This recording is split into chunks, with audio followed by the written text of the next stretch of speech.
ایک دوسرے کو عزت دو، برداشت کرو۔ میرے نبی نے فرمایا بہترین مسلمان وہ ہے جو بیوی سے اچھا سلوک کرتا ہو، اور بیوی سے فرمایا میری شریعت میں سجدہ ہوتا تو بیوی سے کہتا خامند کو سجدہ کر۔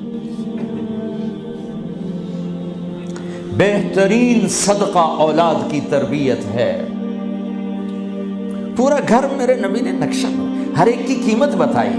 ماں تیرے قدموں تلے جنت، کا کاش میری ماں زندہ ہوتی، تم دیکھتے میں کیا کرتا، میں عشاء کی نماز کے مصلی پر ہوتا، میں سورۃ فاتحہ پڑھ رہا ہوتا، ادھر سے آواز آتی میری ماں کی محمد، تو میں نماز توڑ کے کہتا لبیک اماں جان۔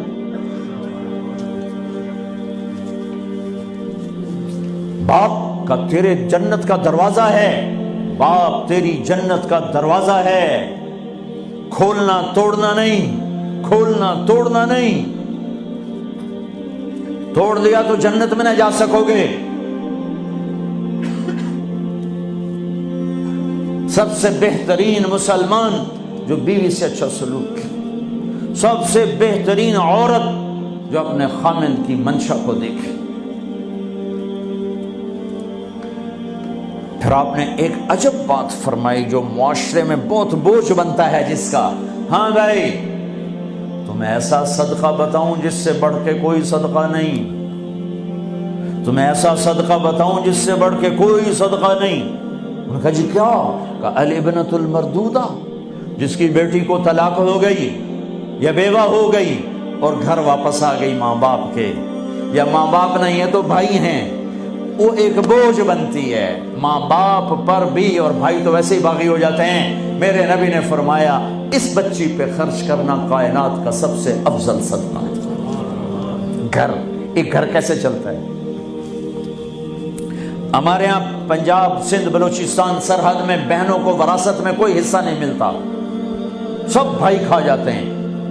میرے نبی نے فرمایا جس کو اللہ نے 2 بہنیں دیں اس نے ان کا حق ادا کیا، شادی کی حق ادا کیا۔ ماں باپ کی وراثت میں سے ہوتا ہے، اگر میں نے کوئی خود کمایا ہے اس میں بہنوں کا حق نہیں، ماں باپ سے اگر 1 روپیہ بھی آیا ہے تقسیم کیا جائے گا۔ جس نے بہنوں کا حق ادا کیا، شادی کی حق ادا کیا، اس پہ جنت واجب ہو گئی۔ جس کو اللہ نے 3 بیٹیاں دی، اس نے ان کی ڈولی اٹھائی، وہ جنت میں میرے ساتھ یوں ہوگا۔ ایک بولے اگر 2 ہوں، کہ جس نے 2 بیٹیوں کی شادی کی وہ بھی ایسے ہوگا۔ اللہ بھلا کرے۔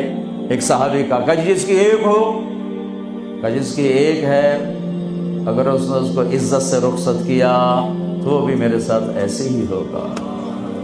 پھر کئی بچیوں کو طلاق پڑی ہے کہ اس کو بیٹا نہیں ہوتا۔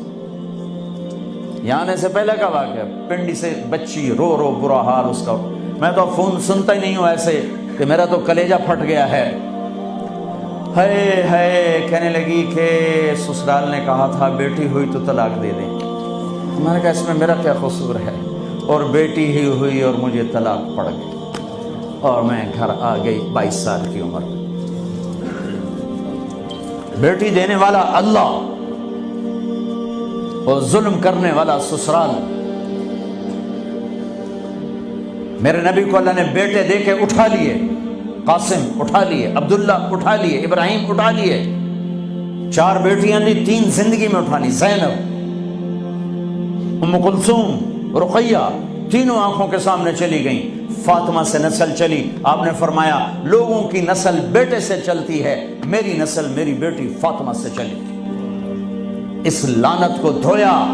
عورت کا کیا قصور ہے اگر اس بیچاری کو بچیاں ہو رہی؟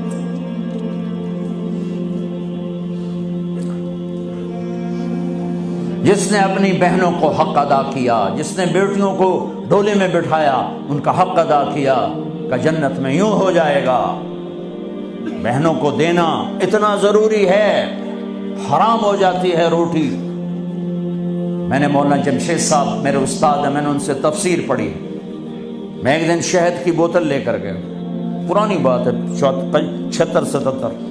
میں نے کہا حضرت یہ ہدیہ ہے۔ فرمایا کہاں سے لائے ہو؟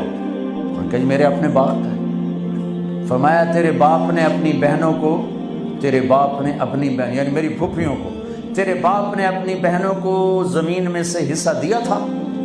یہ سوال کیوں کیا؟ 10 روپے کی شہد کی بوتل تھی اس وقت، کہ اگر دیا تھا تو یہ میں لے لوں گا، اگر نہیں دیا تو پھر یہ حرام ہے، میں نہیں لوں گا، یہ مطلب۔